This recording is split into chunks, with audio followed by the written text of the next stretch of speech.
ambil buku paket? Sudah. Buka buku halaman 20.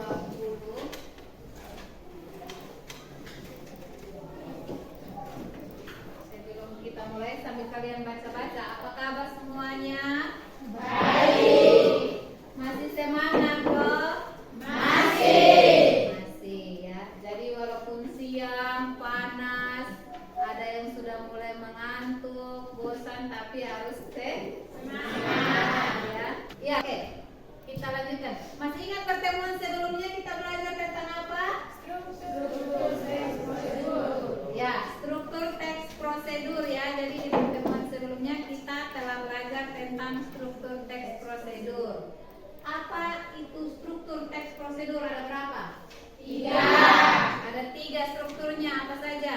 Tujuan, langkah-langkah, dan penegasan ulang. Ya, tujuan, langkah-langkah, dan penegasan ulang. Ibu tadi di pertemuan sebelumnya kita sudah belajar tentang struktur teks prosedur. Hari ini kita akan belajar tentang ini, kebahasaan teks prosedur. Jadi unsur kebahasaan apa saja yang ada di dalam sebuah teks prosedur ya. Kompetensi dasar yang kita pelajari untuk pertemuan ini masih sama dengan pertemuan sebelumnya, yaitu tentang menganalisis struktur dan kebahasaan teks prosedur. Kalau pertemuan sebelumnya kita sudah belajar tentang struktur teks prosedur, pertemuan ini kita khususkan pada kebahasaan teks prosedur. Tujuan pembelajaran yang harus kita capai itu ini. Kita dapat menganalisis. Hari ini kan tentang unsur kebahasaan kan? Ya. Jadi diharapkan kita dapat menganalisis kebahasaan teks prosedur. Lewat apa? Lewat pembelajaran yang bagaimana ini? Lewat pembelajaran model problem based learning atau berbasis masalah ya. Jadi ada masalah, kemudian kita selesaikan masalah itu. Kenapa menggunakan masalah? Melatih kalian supaya ketika menghadapi suatu masalah kalian mampu memilih solusi yang tepat ya. Jadi tidak mengharapkan orang tua, tetapi kalian juga punya kebijakan, pemikiran sendiri untuk masalah yang saya hadapi ini jalan keluarnya apa, pilihan solusinya apa ya. Jadi lewat ini kita belajar, melatih kita untuk menyelesaikan masalah sendiri. Nah, lewat apa ini? Nanti sebentar kita kegiatannya dalam bentuk diskusi ya. Jadi lewat diskusi masing-masing menyampaikan pendapatnya, kita memilih solusi yang tepat ya. Oke, ya secara garis besar ada 4 kegiatan ini sama seperti indikatornya tadi, yaitu kita akan mengidentifikasi kebahasaan teks prosedur, kemudian setelah itu menentukan kebahasaan teks prosedur, kemudian menganalisis teks prosedur. Jadi di bagian menganalisis ini apa? Kenapa disebut menganalisis? Kita sampaikan dengan alasan yang logis, masuk akal. Kenapa dia dikatakan unsur ini? Setelah itu kita menyimpulkan ya. Oke. Hari ini kita akan belajar tentang unsur kebahasaan teks prosedur ya. Perhatikan, sekarang Ibu bagikan masing-masing deret. Tidak, duduk dalam kelompok yang kemarin, langsung bentuk kelompok yang seperti kemarin. Masing kelompok sudah duduk dalam kelompok ya? Sudah. Ibu sudah membagikan ke kalian itu potongan teks, kalimat-kalimat yang mengandung unsur kebahasaan teks prosedur dan bagian unsur kebahasaannya. Tugas kalian cocokkan, baca lalu cocokkan mana.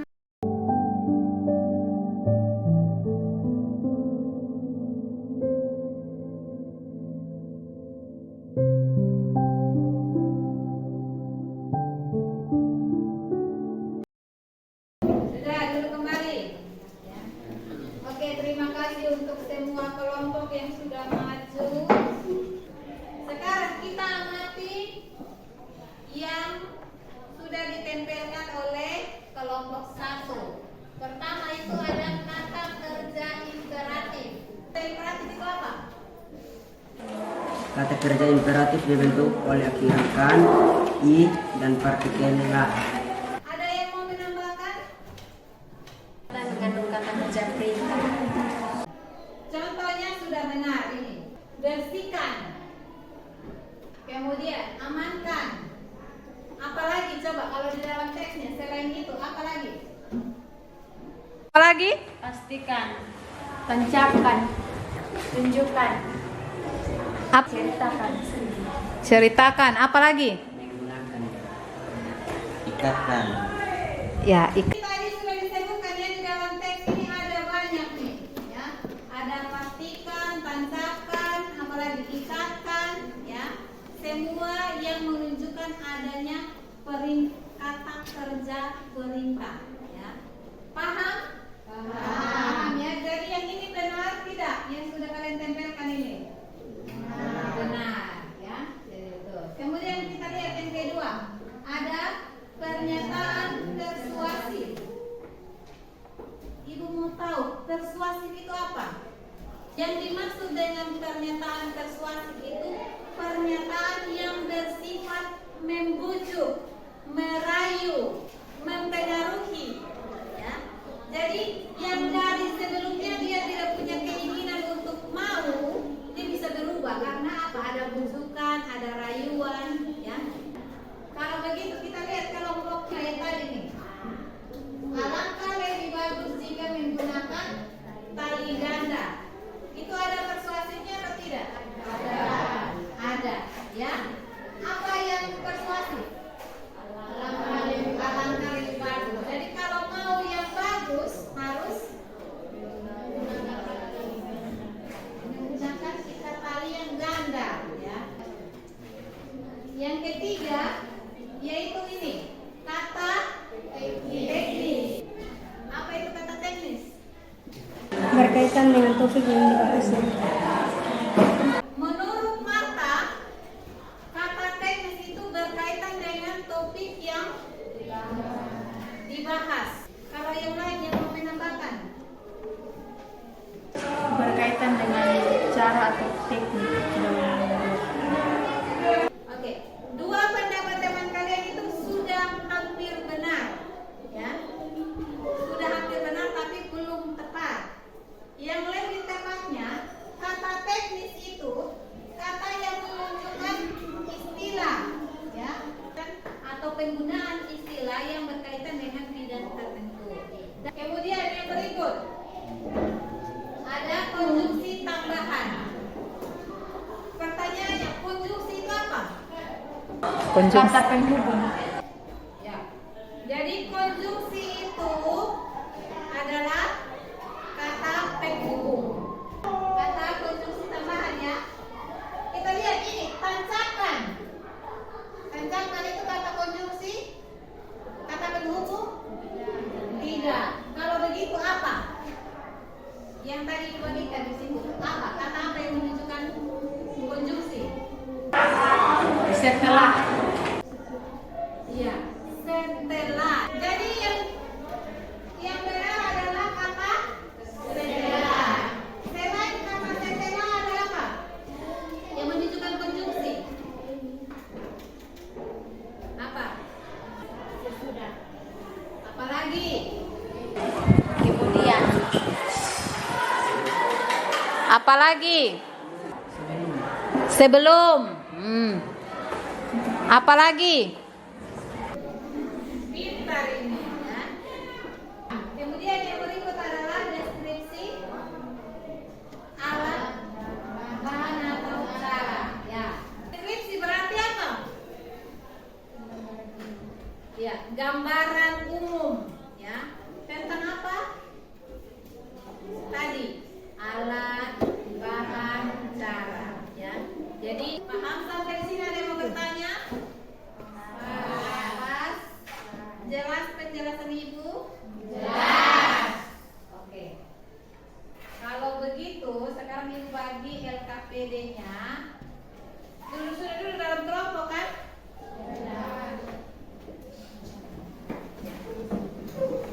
Duduk dalam bentuk kelompok, kemudian masing-masing Ibu bagikan satu masalah.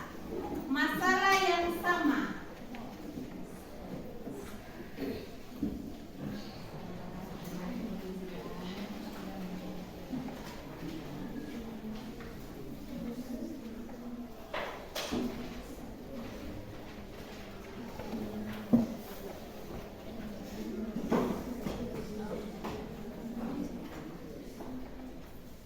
perhatikan LKPD yang Ibu sudah bagikan, ya. Di dalam LKPD atau lembar kerja peserta didik itu ada sebuah teks prosedur.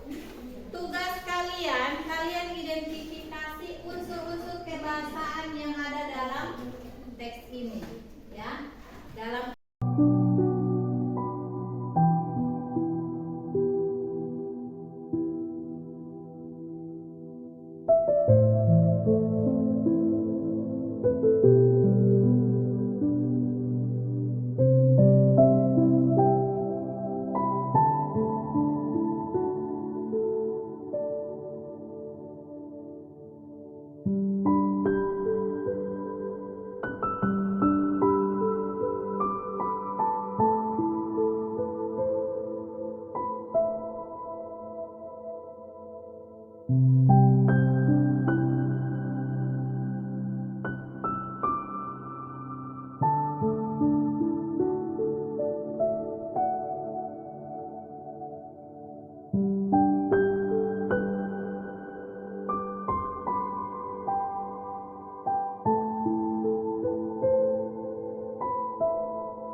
Untuk mempermudah, kalian garis bawahi saja yang mana kata teknis, mana kata imperatif, kata santai menjadi tanda.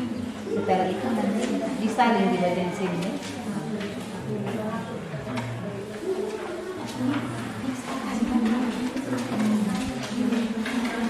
Ini sudah temukan? Oh bagus. Nah, jadi kalian lakukan seperti ini ya. Garis bawahi dia, kemudian nanti sebentar disalin.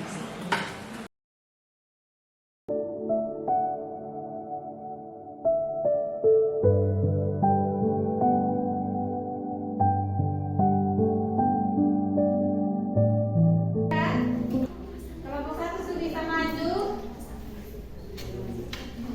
Ya, 2 menit lagi ya, dikasih kesempatan. 2 menit lagi. 2 menit lagi kita presentasi. Selamat siang untuk kita semua. Selamat siang. Terima kasih atas waktu dan kesempatan yang diberikan kepada kelompok kami. Pada kesempatan ini juga channel kami untuk mempresentasikan hasil diskusi dari kelompok 1. Unsur kebahasaan teks prosedur yaitu cara mencuci tangan yang benar itu ada 5 unsur. Unsur yang pertama kata kerja imperatif. Itu ada pasangkan, menyelipkan. 2. Pernyataan persuasif. Contoh kalimat, oleh karena itu kamu harus mencuci tangan dengan baik dan benar. Kata teknis pandemi COVID-19 adalah penyakit atau virus yang membahayakan pernapasan pada manusia. Yang keempat, konjungsi penambahan. Contoh kalimatnya kemudian, dan, lalu, dengan.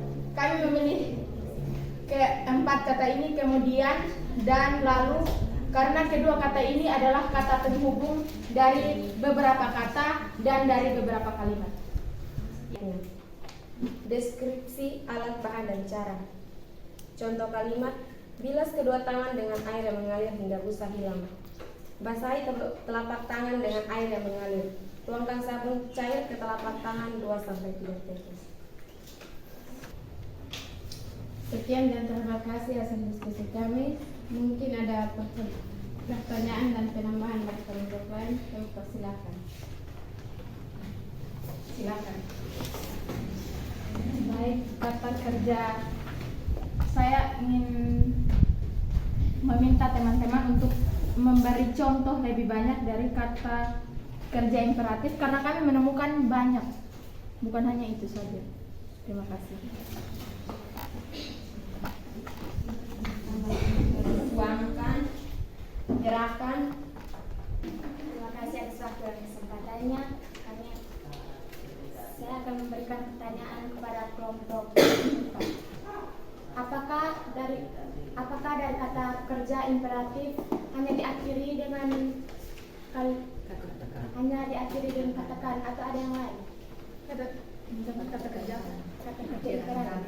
imperatif. Ya, memang diakhiri dengan akhiran kan, akhiran i, tapi sejauh ini kami hanya menemukan kata yang dengan diakhiri dengan akhiran kan. Dan ada juga basahi, itu diakhiri dengan akhiran ini. Saya hanya ingin menanyakan dari yang bagian keempat, konjungsi penambahan. Apakah hanya ada kata kemudian dan lalu? Apakah tidak ada kata lain? Masih ada, tapi kan hanya menyimpulkan beberapa kata saja. Saya ingin mengetahui kata-kata yang Anda maksud, yaitu kata konjungsi penambahan. Selain dari kata kemudian dan lalu.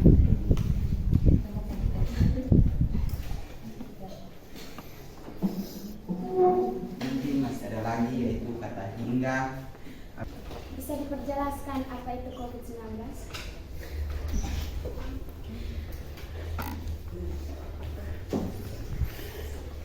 COVID-19 adalah virus yang menyebar pada tahun 2019. Apakah ada pertanyaan yang lain? Sekian hasil pemaparan diskusi atau presentasi dari kelompok kami. Apabila ada kata-kata yang kurang, kami mohon dimaafkan. Sekian dan terima kasih. Salam, selamat siang.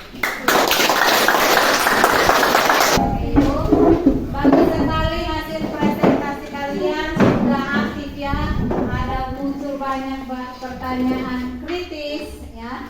Sampai yang mempresentasi juga bingung menjawabnya. Tapi secara keseluruhan bagus, artinya kalian sudah mampu berpikir secara kritis ya. Oke. Semuanya benar?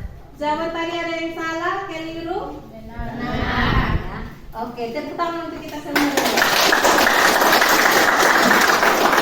Ini kalian sudah mampu menjawab dengan baik. Tadi coba ibu ulangi lagi kesimpulannya. Hari ini apa yang dipelajari? Tentang aspek kebahasaan atau kaidah kebahasaan teks prosedur. Ada apa saja? Yang pertama, Kata-kata imperatif, pernyataan persuasif, kata teknis, konjungsi tambahan, dan deskripsi alat pemaparan acara. ya, ingat itu baik-baik ya. Kemudian ibu mau tanya, tadi ada yang mengalami kesulitan selama pembelajaran, belum paham di bagian mana, supaya bisa minta ulang, iya toh? Di bagian mana yang kalian masih kesulitan? Sudah paham? Mengerti?